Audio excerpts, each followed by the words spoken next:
Aujourd'hui, c'est la boucle. Je peux bien le dire, hein, Maurice Tantan, bonsoir. Bonsoir Heureuse, bonsoir à tous et bonsoir à toutes. Depuis quelques semaines déjà, on s'intéresse aux piliers fondamentaux du nouveau type de citoyen. Nous sommes aujourd'hui sur le dernier pilier, s'évertuer à être un expert de son domaine de compétences. Ben, pourquoi viser l'excellence, Maurice Tantan? Excellente question justement, et je vais peut-être vous surprendre par ma réponse en disant que viser l'excellence plutôt que la perfection est probablement le meilleur moyen de réussir à atteindre ses objectifs. Ce changement de paradigme va influer positivement sur notre motivation, sur la confiance en soi, sur l'estime de soi et sur même notre santé mentale. Lorsqu'on va à l'école, on acquiert des compétences, des connaissances pratiques qu'on va mettre en œuvre au sein d'une entreprise, d'une organisation. On a tendance parfois à juste faire notre travail. Parfois même, on se contente de faire le strict minimum. Mais ce faisant, on n'est souvent pas en mesure d'atteindre les objectifs, de réaliser de grandes choses. Ce n'est qu'en visant l'excellence qu'on arrive à réaliser de grandes choses individuellement.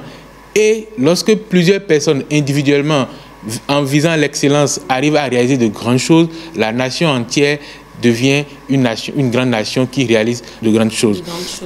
Dans un contexte public, il faut dire que la culture de l'excellence au sein d'une nation est le gage que la République produit forcément des indicateurs de performance élevés qui participent au développement à tous les niveaux. Tenez par exemple, on connaît l'histoire de nombreux pays qui sont partis de rien du tout pour devenir de grandes nations à l'échelle internationale à travers les réalisations qu'ils ont eu à faire dans le temps, en faisant de la culture de l'excellence une norme fondamentale au niveau de leur pays. On peut donner l'exemple de la Corée du Sud, qui est une illustration suffisamment éloquente à cet effet. Donc, le professionnalisme et le sens de l'excellence sont des vertus que le nouveau type de citoyen doit développer et promouvoir. Parce qu'il est plus qu'évident que les valeurs démocratiques ne vont que s'améliorer lorsque elles sont appliquées par des citoyens qui sont des experts, des personnes très compétentes dans leur domaine. L'idéal est que les portefeuilles politiques soient détenus par des personnes compétentes, donc experts, des personnes politiques. Évidemment, et que les postes, les secteurs techniques de développement soient gérés par des professionnels et donc ne soient pas bricolés ou gérés avec amateurisme. Parce que lorsqu'on a développé tout cela et lorsque tout ça est mis en œuvre, il faut dire que le citoyen qui s'applique à être un expert dans son domaine va contribuer à réaliser au moins 3 grandes prouesses au profit de l'État. 3 grandes prouesses. La première déjà. Oui, la première de ces prouesses, c'est que ce citoyen-là rassure que l'État dispose de compétences internes. Si vous et moi, on n'est pas des personnes, des professionnels compétents, experts dans leur domaine, si on est dans un pays où les médecins ne sont pas des experts, ne sont pas des spécialistes confirmés dans leur domaine, évidemment, lorsqu'un citoyen va tomber malade, il n'aura pas confiance aux médecins qui exercent dans les hôpitaux, qu'ils soient publics ou privés. Donc, la culture de l'excellence ou de l'expertise renforce chez les citoyens d'un même pays la confiance en des compétences internes et ainsi à promouvoir la circulation interne de la richesse. Ensuite, la deuxième prouesse. La deuxième prouesse, c'est que le citoyen qui s'efforce à être expert dans son domaine améliore la création de richesses internes. Évidemment, on sait tous que la production de la richesse nationale d'un pays vient des entreprises, des structures qui créent de la valeur ajoutée.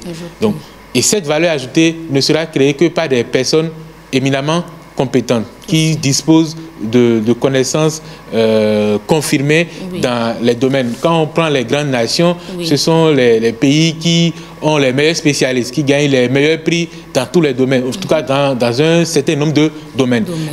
Et c'est eux qui ont le plus de richesse nationale. Donc pour en arriver à ce niveau, il faut que les citoyens du Bénin développent des compétences internes, des compétences réelles pour créer de la richesse à l'intérieur. Ils vont contribuer ainsi au développement de l'économie nationale, à l'accroissement du produit intérieur brut et donc incontestablement la nation va mieux se porter. La dernière prouesse? La dernière prouesse que le citoyen qui s'efforce à être un expert dans son domaine et faisant partie des piliers fondamentaux du nouveau type de citoyen, c'est qu'il va positionner son pays sur l'échiquier des échanges de valeurs. Les pays à travers le monde, lorsqu'on parle de Conseil des Nations, c'est en fonction de ce que vous apportez qu'on vous donne de la valeur. Si vous arrivez sur, disons, le marché international et que vous n'apportez rien de significatif, évidemment, vous n'avez pas de considération.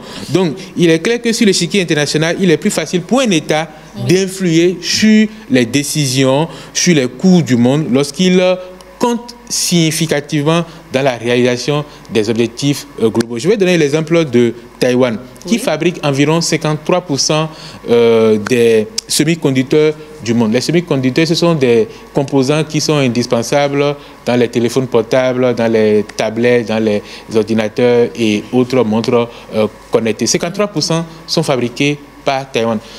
Les citoyens de ce pays-là ont développé une expertise qui est recherchée. Et donc, évidemment, aujourd'hui, dans le monde entier, lorsqu'on parle du marché de l'électronique, on ne peut pas les exclure. On sait que le pays compte en la matière. Et nous, alors, qu'est-ce que nous apportons? C'est ça la question. Alors, et donc, pour répondre, pour répondre à cette question et placer notre pays, le Bénin, sur l'échiquier des échanges de valeurs au niveau international, il nous revient à titre individuel, chaque citoyen béninois a pris individuellement à développer des compétences, être expert dans ce domaine. Et on sait que pour en arriver là, il faut du travail, il faut de l'abnégation, il faut de la rigueur, il faut du sérieux, il faut un travail acharné pour en arriver là. Mais c'est seulement en le faisant individuellement que collectivement le Bénin va se placer sur l'échiquier mondial, que le pays va disposer de plus de richesses et que le pays va disposer également de plus de ressources, de compétences internes qui va développer la confiance en soi entre les citoyens. Merci beaucoup Maurice Tantan. Je retiens que lorsque le citoyen s'applique à être un expert de son domaine, il contribue à réaliser 3 prouesses au profit de l'État. Permettre à l'État de disposer de compétences internes, permettre à l'État d'améliorer sa création de richesses à l'interne et également positionner l'État sur l'échiquier des échanges de valeurs. Ben voilà autant de raisons pour lesquelles nous devons chaque fois cultiver l'excellence dans notre domaine de compétences. Alors Maurice Tantan, merci beaucoup. Ce sera tout. À très bientôt. Aujourd'hui, à la prochaine. Merci.